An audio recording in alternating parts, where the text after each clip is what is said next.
Kumbhakara adalah saudara kandung Rahwana Raja Raksasa dari Alengka. Kumbhakara merupakan raksasa yang sangat tinggi dan berwajah mengerikan, tetapi bersifat ksatria dan berhati mulia. Ia sering mengingatkan perbuatan kakaknya yang salah. Kumbhakara sering memberikan nasihat kepada Rahwana kakaknya bahwa tindakannya mencuri Dewi Sinta istri Ramawijaya adalah salah.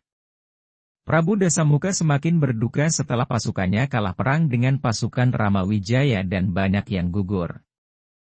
Tibalah pada saatnya Kumbhakarna yang bertapa di Gunung Gohkarna untuk dibangunkan. Pasukan Alengkadiraja di bawah komando langsung Prabu Dasamuka telah berangkat menuju Gunung Gohkarna. Ikut dalam rombongan Tejo Mantri atau Togog dan Bilung. Sesampai di tempat Kumbhakarna bertapa, Prabu Dasamuka memerintahkan para prajurit membangunkan Kumbhakarna. Pasukan terompet, pasukan tambur dan pasukan meriam sampai dengan petasan bergantian membangunkannya. Namun Kumbhakarna tidak merasa terusik sama sekali. Prabu Dasamuka menjadi kehabisan akal. Akhirnya Tejo Mantri menghadap Prabu Dasamuka, bahwasanya ia bersedia membangunkan Kumbhakarna jika mendapat perintah dari Prabu Dasamuka. Prabu Dasamuka mengizinkan Tejo Mantri untuk membangunnya. Tejo Mantri mendekati kaki Kumbhakarna dan dipeganginya jempol kaki kirinya. Kemudian dicabut bulu atau wulu cumbunya. Begitu tercabut Kumbhakarna langsung bangun, kedua tangan dan kedua kakinya menghentak keras sekali, sehingga tanah menjadi bergetar.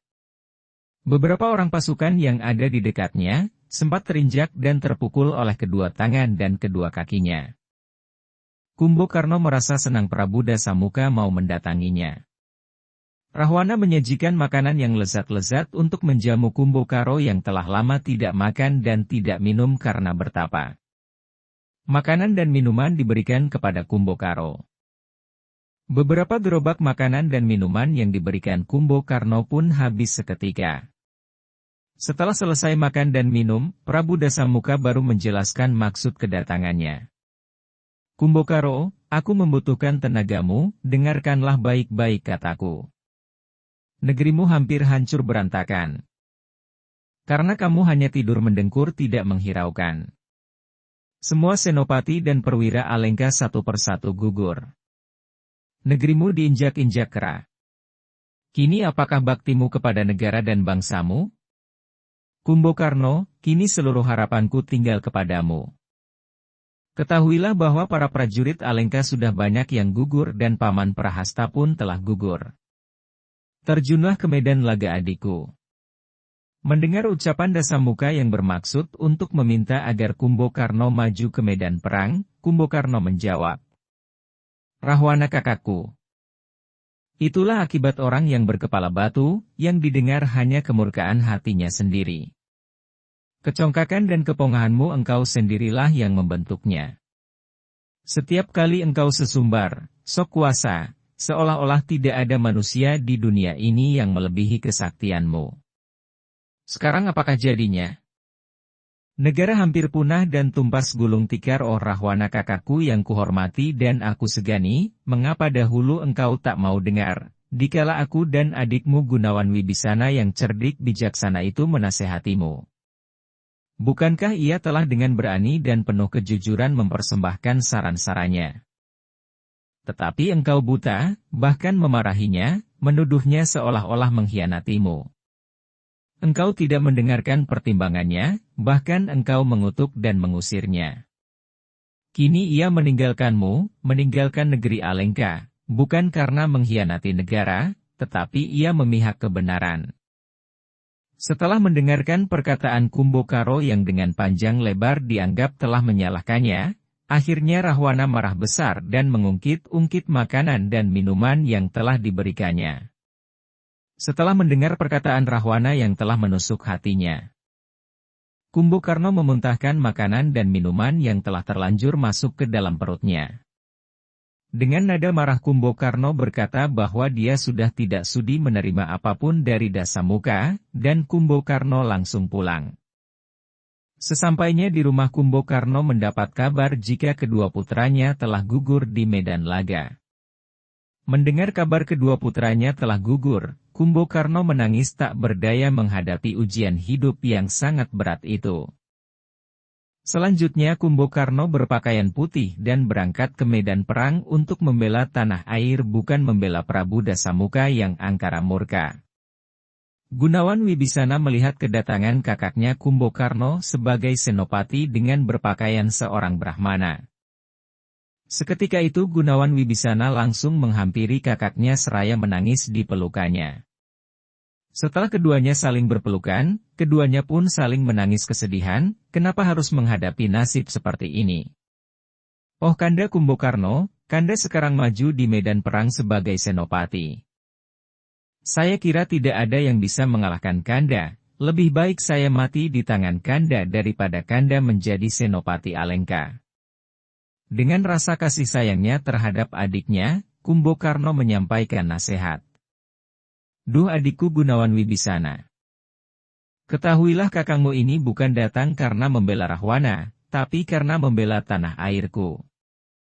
Dan ketahuilah yang bisa membunuh kakangmu ini adalah satria yang masih suci yang menjalani pertapa wadat.